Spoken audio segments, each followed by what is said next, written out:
আসসালামু আলাইকুম গাইস, সবার কি অবস্থা, কেমন আছেন? আশা করি সবাই ভালো আছেন। আলহামদুলিল্লাহ আমরাও ভালো আছি। আজকে আমরা এমন একটি জায়গাতে যাচ্ছি যেখানে আল্লাহ তাআলা পবিত্র কোরআন শরীফ নাজিল করেছেন এবং আমাদের প্রিয় নবী হযরত মুহাম্মদ সাল্লাল্লাহু আলাইহি ওয়াসাল্লামের উপর নবুয়ত দান করেছিল। আর আমরা আজকে যাচ্ছি হচ্ছে জাবালে নূর। জাবালে নূর, নূর অর্থ হচ্ছে আলো এবং জাবাল অর্থ হচ্ছে আরবিতে পাহাড়। বাংলাতে পাহাড় বলা হয় যেটাকে, আরবিতে হচ্ছে জাবাল। আমরা যাচ্ছি হচ্ছে জাবালে নূর, যেটাকে নূরের পাহাড় বলা হয়, কারণ এই জায়গাতেই পবিত্র কোরআন শরীফ নাজিল হয়েছিল।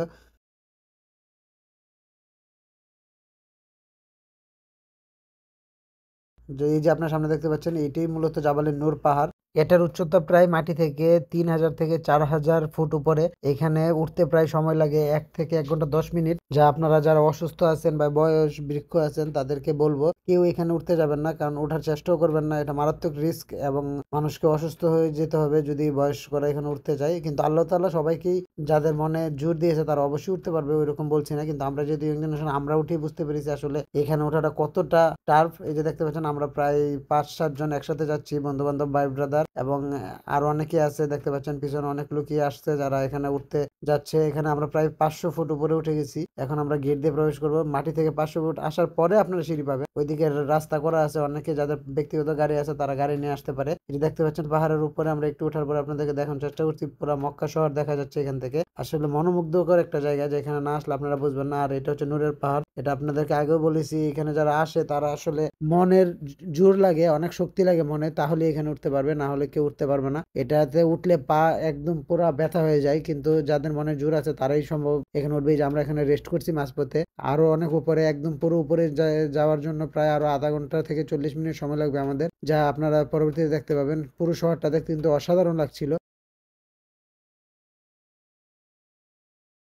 এবং সামনে আপনারা দেখতে থাকুন, আরো অনেক কিছু দেখাবো। এই যে দেখতে পাচ্ছেন এখানে কত রিস্ক, জীবনের রিস্ক নিয়ে এদিক দিয়ে হচ্ছে, ওই দিক দিয়ে কিন্তু রাস্তা করে দেওয়া আছে, কিন্তু ওই দিক দিয়ে কেউ আসতেছে না, ওইদিকে অনেক জ্যাম, এই জন্য এই দিক দিয়ে পাহাড় বেয়ে উঠে গেছে।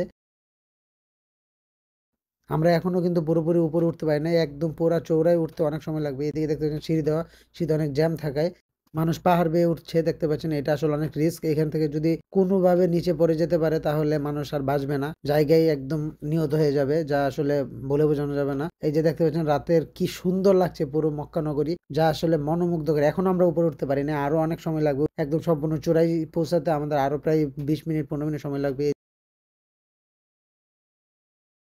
যে আমরা এখন চৌরাই পৌঁছেছি। এটা দেখতে পাচ্ছেন পবিত্র কাবা শরীফ। মাশাআল্লাহ ওয়া তাবারাকাল্লাহ, কত সুন্দর দেখাচ্ছে রাতের বেলা। এইখান থেকে প্রায় ৪ কিলোমিটার দূর। এখানেই, ওইখান থেকেই হযরত মুহাম্মদ সাল্লাল্লাহু আলাইহি সাল্লাম এখানে পায়ে হেঁটে এসে আল্লাহ তাআলার ইবাদতে মগ্ন থাকতো। আপনি চিন্তা করতে পারেন এত উঁচুতে কিভাবে মানুষ আসতে পারে। এবং হযরত খাদিজা রাদিয়াল্লাহু আনহু এখানে প্রায় প্রত্যেক দিন ২ বেলা খাবার নিয়ে আসতো। এখানে এই পাহাড়ের চূড়ায় উঠে রাসূলুল্লাহ সাল্লাল্লাহু আলাইহি ওয়াসাল্লামকে খাওয়ানোর পর উনি আবার ফিরে যেতেন। আসলে এটা কতটা ইমানি শক্তি, যা আপনারা মুখে বললে আপনারা বুঝতে পারবেন না। আপনারা যারা মুসলমান আছেন তারা অবশ্যই জানেন এটা কত বড় ইবাদতের একটা জায়গা। এখানেই নবুয়ত নাজিল হয়েছিল, এখানেই কোরআন শরীফ নাজিল হয়েছে। এই যে দেখতে পাচ্ছেন হেরা গুহার প্রবেশ পথ, যেখানে অনেক চিকন একটা রাস্তা, যেদিক দিয়ে মানুষ সচরাচর ঢুকতে পারে না। কিন্তু আল্লাহ তাআলার রহমতে এখানে যত মোটা আদমি ভিতরে প্রবেশ করুক না কেন, এখানে সুন্দরভাবে ভিতরে যেতে পারে। আমিও এখন ভিতরে প্রবেশ করবো, আপনারা দেখতে থাকুন, সাথেই থাকুন। এবং আপনাদেরকে দেখানোর জন্য আজকে আমি এখানে এসেছি, এবং আল্লাহ তাআলার নৈকট্য লাভের আশায় এখানে আমি ২ রাকাত নামাজ আদায় করব। যে দেখতে পাচ্ছেন আমরা এখন গুহার ভিতরে আছি, কত চিকন একটা জায়গা, চারিপাশে পাথর, ভিতরে চিকন একটা রাস্তা, যেদিক দিয়ে যাওয়াটা অনেক রিস্ক, কিন্তু আল্লাহ তাআলার রহমতে আমরা যাচ্ছি। এই যে দেখতে পাচ্ছেন এই পাথরের চিপা দিয়ে হযরত মুহাম্মদ সাল্লাল্লাহু আলাইহি সাল্লাম যাওয়া আসা করতেন। এই যে পাথরটাতে আমি হাত রেখেছি, এখানে অবশ্যই আমাদের প্রিয় নবী হযরত মুহাম্মদ সাল্লাল্লাহু আলাইহি সাল্লামের হাতের স্পর্শ রয়েছে, এবং এই চিপা দিয়ে আসার সময় ওনার পায়ের স্পর্শ রয়েছে, যা আমার মনকে অনেক আবেগ আপ্লুত করে দিয়েছিল, যা আপনারা দেখতে পাচ্ছেন। মাশাআল্লাহ মাশাআল্লাহ ওয়া তাবারাকাল্লাহ। এটা দেখতে পাচ্ছেন এখানে পাথরের গুহা দিয়ে এই বাহিরে আসার পরে এইদিকে কিন্তু গুহাটা, যেখানে যেটাকে হেরা গুহা বলা হয়, যেখানে হযরত মুহাম্মদ সাল্লাল্লাহু আলাইহি সাল্লাম ইবাদতে মগ্ন থাকতো, এখানে অনেক অনেক মাত্রাতিরিক্ত জ্যাম ছিল, যা কিনা মুখে বলে প্রকাশ করতে পারবো না। আপনারা দেখতে পাচ্ছেন, এবং এখান থেকে বের হওয়ার পর উপর দিয়ে ওই দিক দিয়ে হাত দিয়ে টেনে উপরে নেওয়া হচ্ছে মানুষকে, যারা গুহা থেকে বের হচ্ছে, কারণ রিটার্ন যে ব্যাকে আসবে এরকম কোনো পরিস্থিতি নেই।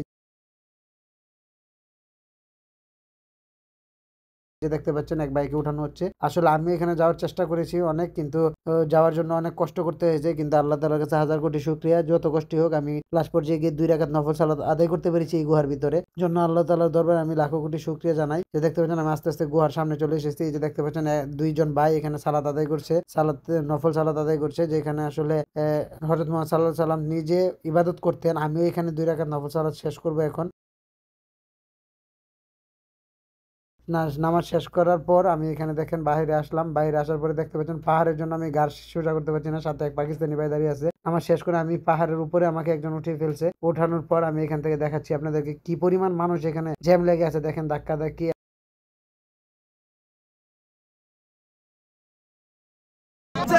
ऐसे कोई भी नहीं जाएगा, ऐसे कोई भी नहीं जाएगा। आराम से প্যারাগুয়ে নামাজ পড়ে আসলাম আলহামদুলিল্লাহ। রাকিব কাফি লোক বুঝেন, কাফের ভরপুর, ওইখানে নামাজ পড়তে দেরি হয়েছে, আমরা আগে আছি। थोड़ा थोड़ा पीछे हो जाए यार, सब बने के मतलब कोई फायदा नहीं है, थोड़ा थोड़ा पीछे।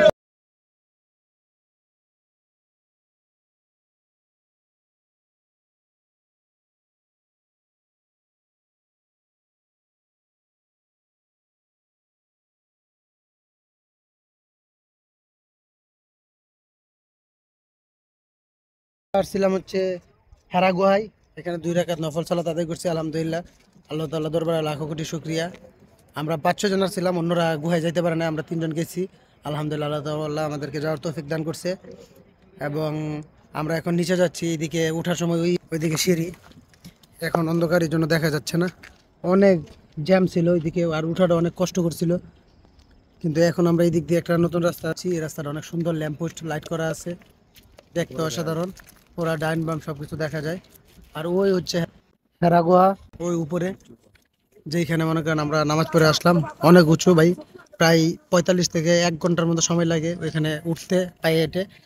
আর এই যে আপনারা দেখতে পাচ্ছেন মক্কা শরীফ, ওইখান থেকে হযরত মুহাম্মদ সাল্লাল্লাহু আলাইহি সাল্লাম পায়ে হেঁটে প্রত্যেক দিন এসে এখানে পাহাড়ের গুহায় আল্লাহ তাআলার ইবাদতে মগ্ন ছিল এবং এখানেই কোরআন শরীফ নাজিল হয়েছে, এখানে নবুয়ত দান করা হয়েছে।